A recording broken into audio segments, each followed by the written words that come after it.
పల్నాడు జిల్లా నరసరావుపేటలో పోలీసుల over action. Gopireddy Srinivasa Reddy బహిరంగ చర్చకు వెళ్లకుండా అడ్డగింత.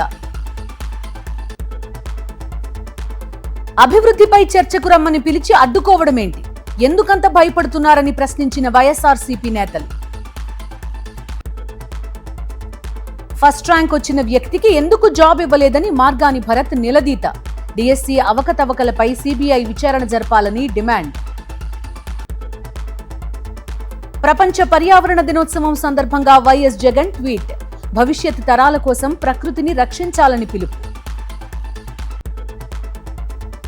రెండో రోజు పాలమూరు జిల్లాలో రేవంత్ రెడ్డి పర్యటన. పలు ప్రాజెక్టులను సందర్శించిన సీఎం.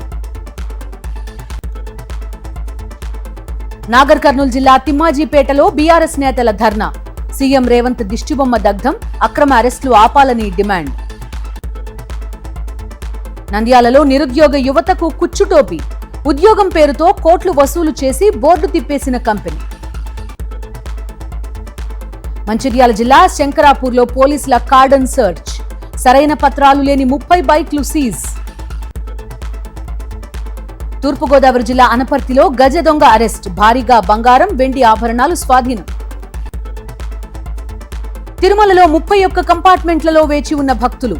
శ్రీవారి సర్వదర్శనానికి 24 గంటల సమయం.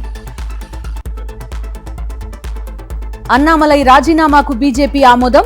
త్వరలో కొత్త పార్టీ పెడతారంటూ ప్రచారం. ఇండియా కూటమికి బీటలు. ఈ నెల 8న జరిగే భేటీకి హాజరు కావడం లేదని డీఎంకే ప్రకటన.